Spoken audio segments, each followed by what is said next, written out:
नमस्कार, मैं दिव्या उपाध्याय आपका स्वागत करती हूँ दृष्टि विद दिव्या में। सुशांत सिंह राजपूत के केस में जिस तरह से दिन पे दिन नए नए खुलासे हो रहे हैं, नए नए चौंकाने वाले राज खुल रहे हैं, ये राज और खुलासे इस और इशारा कर रहे हैं कि कुछ न कुछ बहुत ज़्यादा साजिश के तहत उनकी हत्या को अंजाम दिया गया है। जी, जो सुशांत सिंह राजपूत के बहुत अच्छे दोस्त, खुद संदीप सिंह ने कहा था कि मैं बहुत अच्छा दोस्त हूँ, लेकिन 10 महीने से उनके टच में नहीं थे। वो सुशांत सिंह राजपूत के दोस्त संदीप सिंह पे रिपब्लिक भारत ने खुलासा किया है कि संदीप सिंह ने 4 बार एम्बुलेंस जो सुशांत सिंह की बॉडी को लेने आई थी, उसके ड्राइवर अक्षय से 4 बार 14 जून को बात किया। और 16 जून, सोचने वाली बात यह है कि 16 जून तक सुशांत इस दुनिया में थे भी नहीं। दुनिया से तो 14 जून को ही जा चुके थे, लेकिन 16 जून तक, क्योंकि 15 को ही उनका अंतिम संस्कार कर दिया गया था। तो आखिर ऐसी कौन सी बात थी जो अक्षय, एम्बुलेंस का ड्राइवर जो है अक्षय, ने संदीप सिंह से बातचीत की?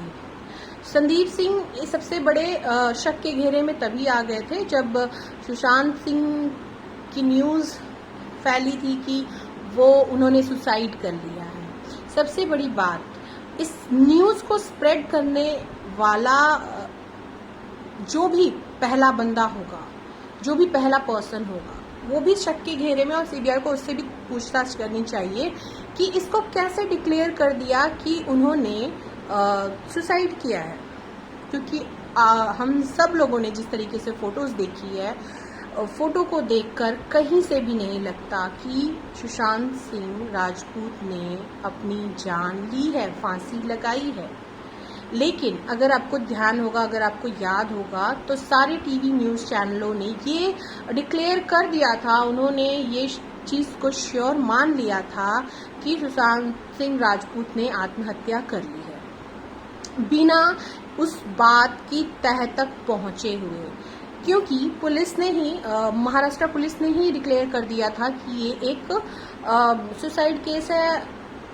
बात यहीं पे ख़त्म होने वाली ही थी कि लोगों के, जो उनके फैंस हैं, उन लोगों के रिएक्शन से और जो फोटोज सबके सामने आई थी, इस बात ने एकदम ये चीज़ वायरल हो गई कि ऐसा हो ही नहीं सकता। और जो उनको जानते हैं, सुशांत सिंह राजपूत के जो दोस्त हैं, जो करीबी हैं, जो परिवार है, वो अच्छे से जानता है कि वो ऐसा बंदा था ही नहीं कि अपने आप को खत्म कर दे। वो खुद दूसरों को मोटिवेट करने वाला इंसान, लोगों को प्रोत्साहित करने वाला, जीवन को एंजॉय करो, खुशी, सिर्फ काम को, अपने एक नौकरी चाकरी में अपने जीवन को न खत्म कर दो, ऐसा बताने वाला इंसान अपने जीवन को कैसे खत्म कर सकता है? वो ऑलरेडी इतना टैलेंटेड था, वो ऑलरेडी इतने सारी चीज़ों पे अपनी प्लानिंग कर रहे थे कि अगर बॉलीवुड इंडस्ट्री में अगर उनका करियर नहीं भी चला तो वो ये कर लेंगे। जब कोई बंदा इस तरीके की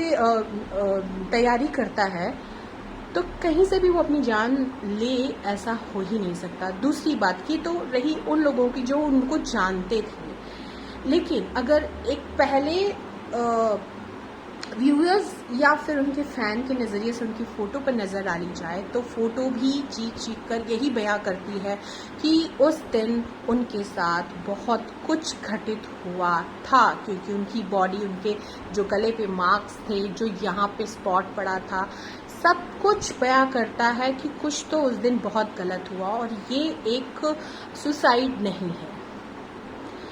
अब बात आ रही है संदीप सिंह की। तो संदीप सिंह जिस तरीके से कैमरे में कैप्चर हुए थे मीडिया 14 जून के दिन, जिस तरीके से सारा काम काज भार जो उन्होंने अपने कंधे पे संभाल लिया था, सडन एक हीरो की तरह आकर, और वो अगर आप नोटिस करेंगे सारे वीडियो में बहुत कूल, काम, जैसे कि किसी चीज़ की आपको पहले से चीज़ मालूम हो, और उस प्लानिंग के तहत जब आप चलते हैं तो आप में कोई ये शॉकिंग टाइप का जो इफेक्ट जो होता है आपके चेहरे पे, हाव भाव, आपकी बॉडी लैंग्वेज में, वो नहीं आता है। तो अगर हम और आपकी बात कर ली जाए तो हमने भी जब सुना तो हमें एक शॉक फील हुआ, हमारे एक्सप्रेशन में बदलाव आया। ऐसा नहीं हो सकता है, वो जो उनको जानते थे, जो उनके बारे में बहुत कुछ पढ़े हैं। तो ये जो चीज़ें हैं सुशांत सिंह राजपूत के केस में संदीप सिंह पर बहुत सारे सवाल उठ रहे हैं, और उठते पहले से थे, शक के घेरे में संदीप सिंह बहुत पहले से थे, लेकिन अब जो है काफ़ी फंसते हुए दिखाई दे रहे हैं। और रिसेंटली कल एक स्टिंग ऑपरेशन किया था रिपब्लिक भारत ने, उनके संवाददाता गए थे बातचीत करने के लिए, तो संदीप सिंह अपने घर पे नहीं थे। मतलब ये भी हो सकता है कि संदीप सिंह यहाँ से भागने की प्लानिंग कर रहे हों, क्योंकि वो फंस चुके हैं। और ये एक ऐसा मोहरा है जो अगर पकड़ा गया और इसे अच्छी कड़क मतलब सख्त तरीके से पूछताछ की गई तो बहुत कुछ निकल कर सामने आ सकता है। और कहते हैं ना, तालाब की एक मछली अगर पकड़ी गई तो फिर सारी अपने आप धीरे धीरे उस जाल में आ जाती हैं। तो ये यही काम होने वाला है। अगर उसे पकड़कर अच्छे से पूछताछ की जाए, सख्ती से पूछा जाए, तो बहुत कुछ निकल कर सामने आ सकता है और आएगा, क्योंकि सीबीआई जो है फुल एक्शन में आ चुकी है। जब से वो आई है, इंक्वायरी इन्वेस्टिगेशन पे लगी हुई है, सबके स्टेटमेंट ले रही है। जिस तरीके से स्टेटमेंट बदलते नज़र आ रहे हैं, उसको भी क्लियर हो चुका है कि बहुत कुछ इस केस में छुपाया जा रहा है। क्योंकि सच तो सच होता है, एक बार में ही क्यों नहीं उस चीज़ को, जब एक स्पॉट पर 3 लोग होते हैं तो वो सारी चीज़ें सब एक जैसी बोलनी चाहिए। लेकिन यहाँ पे स्टेटमेंट में काफ़ी बदलाव आया है, और बदलाव सभी में आ रहा है, ना कि